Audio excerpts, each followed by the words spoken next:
Hey there, writing buddies. I'm Michael with another video here from Mr. Swain. In today's video, we're going to be talking about the top 10 tropes that I love. Most of these are going to be fantasy, obviously, but I do love me some romance in my fantasies, so you're going to see a couple of those in there too. Number one is the Chosen One / Dark Lord. The Chosen One trope is where basically one character is, chosen and they're singled out for some reason. To where they're going to be the only one who can actually, save the world. If they fail, the world falls. The Chosen One is one of my favorite tropes because it calls on this innate desire that we all have to be special and to have a destiny, really. I think that's just something that a lot of people feel. I also really like a little bit more specific version of the Divine Chosen One, where a god or a group of gods have specifically chosen someone and put them on a path of adventure, and it's up to that individual to live up to those standards that the deities have laid before them. But I really like those just because those are typically really high stakes. And if you have a chosen one, a Dark Lord trope makes perfect sense, right? The Dark Lord trope is where the ultimate villain is going to be the biggest, baddest of the world.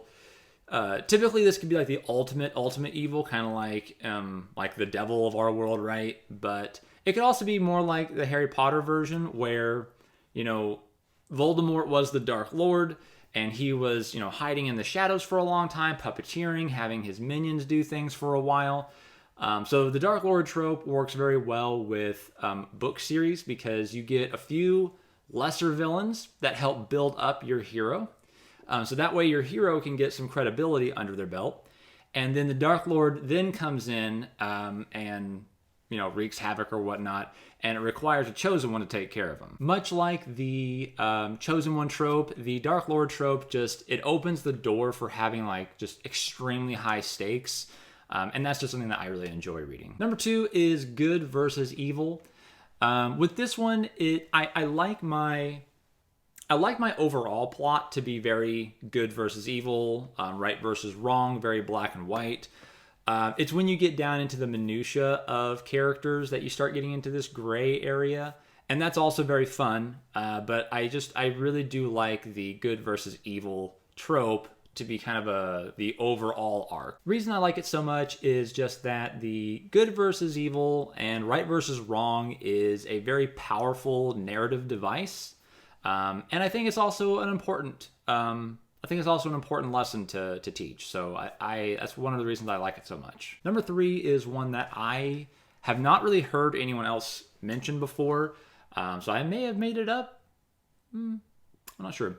But it is the highly competent character trope. If you haven't heard about this one, then basically what it is just kind of like every single character that you've ever read, as long as it's serious. Obviously, comedies can get away with not having a very competent character, because it's very funny when the main character is, incapable of tying their shoelaces in the morning or something. But in normal, serious situations, you're dealing with the world at stake. You're dealing with a love interest. This guy right here behind me on that side. All the characters here in these books, they're all very competent characters. They're usually skilled in multiple disciplines, whether that be martial arts or whether it be law or politicking or magic or whatever it might be. They usually have several competencies, and they are very competent at most of them, if not all of them. And it makes sense. I mean, we're dealing with stories that are about the world being at stake, or finding your true love that you're going to be spending the rest of your life with. So you want someone who is competent to follow along in the story, because otherwise, if they're stumbling through things, they're not very smart, or they're not very good at things, then those stories can start to be kind of boring. To a certain degree, it can put the protagonist in danger. But typically, if they're not good at stuff, you start to run into plot armor, which is actually number 4. Number 4 is plot armor. It's a meta trope, obviously, because in the story, there's no real actual trope about this, but it's one of those things where when you see plot armor happening in a story, it's not very fun because you're like, this person would be dead, right? You have those incompetent characters running around. You're like, no, that wouldn't really work out. That person should probably be dead now. Or they, that was a stroke of luck. That was, plot armor, right? The reason I like plot armor is because as an author, you can play with it. I don't like reading plot armor. When I see it and I'm like, that's clearly they should be dead, I hate that, right? But when I'm writing with plot armor, it's a little different because it's, again, a tool that we can use as authors to kind of toy with. So you can basically have a character that your audience thinks would have plot armor. They're too integral to the story. And then you murder that character right in their face. That being said, be very careful when playing with plot armor, because if you play with it too much, then you might end up enacting plot armor where you don't want it. So it's a very delicate thing. But again, if you do it right, if your reader really believes that the character is safe because just the story needs them to be, and then you show them that they're wrong, that's really good. Number 5 is good wins. Good wins is a very prevalent trope because, again, it's one of those innate desires that humans have where we want to see good prevail. We want to see that the world is not as messed up as we believe it is, or, fear that it might be. So good winning at the end is always a trope that it's going to be around forever. Don't think you're going to get rid of it. But it's one of those things where it fulfills a deep desire in us as readers. If you're finding the video helpful, go ahead and leave a like down below. I really appreciate it. Help other authors find it as well. Number 6 is going to be the love arrow. It's often called a love triangle, but it's not really a triangle. It's an arrow. It's where two characters are in love with one character, and the one character now has to figure out which one they want to be with. This is a trope that I use in my first fantasy novel. It's a very large part of the plot where, these two characters are coming up and our main character does not know who to trust. Which one of them? They both say the other one is lying to him. So who does he trust? I really enjoy the idea of a romance love arrow where the two love interests are both valid and they're both equally valid in their own ways. A lot of times when we read love arrows, there's one of them is usually clearly not good, and I really don't like reading those because it again kind of goes back to plot armor. The plot armor in this case is going to be on their love, right? The two that actually love each other, obviously they're going to get together, right? So the plot armor is just there. In the case of like an arranged marriage, sometimes will happen in fantasy, and the arranged person who's coming in is like a haughty prince or princess, and they're terrible, and you don't want them to be with the main character, and the main character doesn't want to be with them either.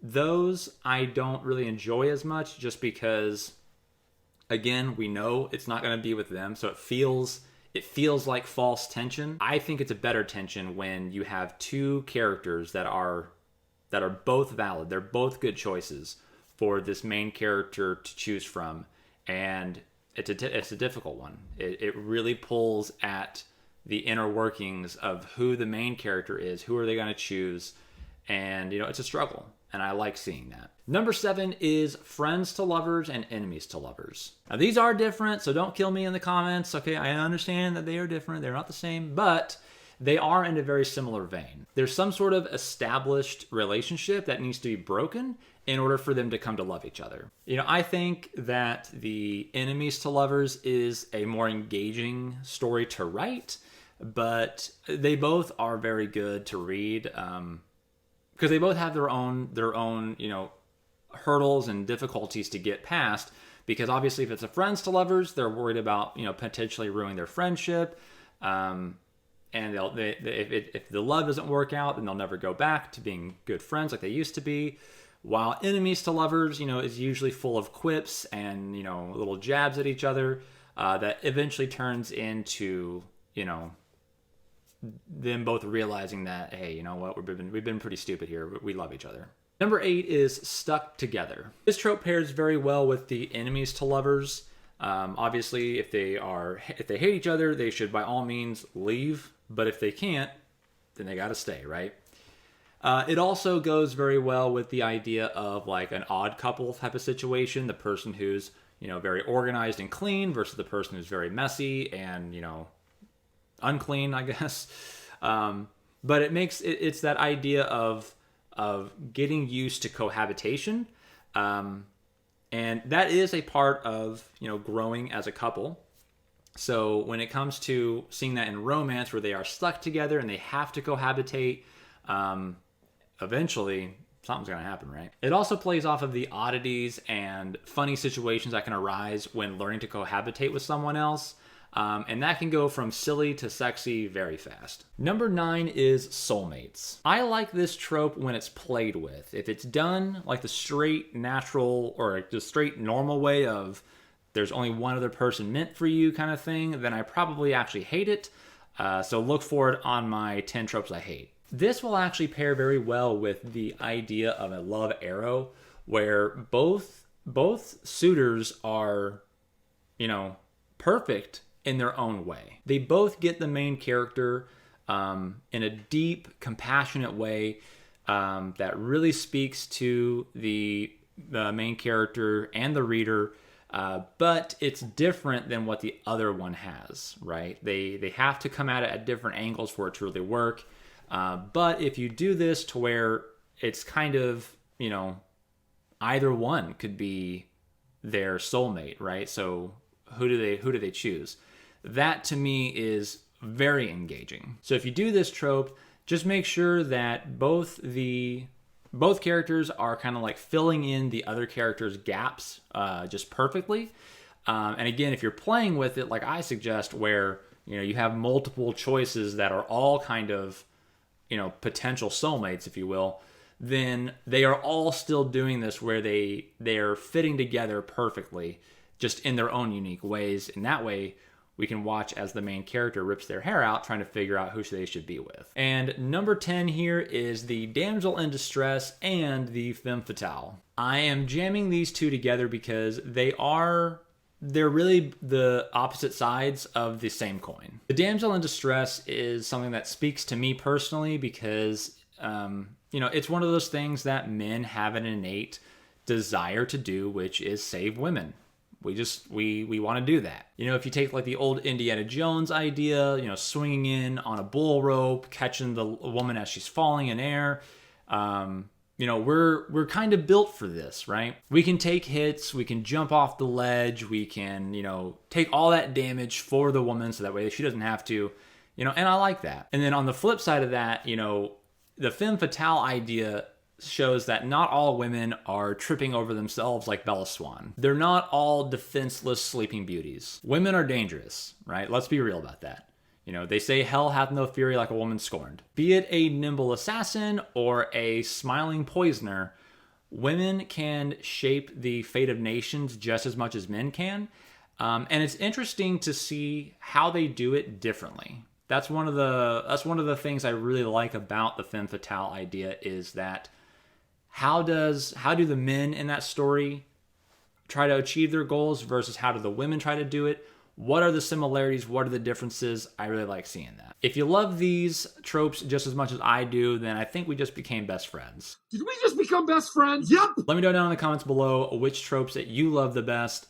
And of course, go ahead and subscribe for more videos. I'll see you in the next one. Until then, happy writing, happy reading.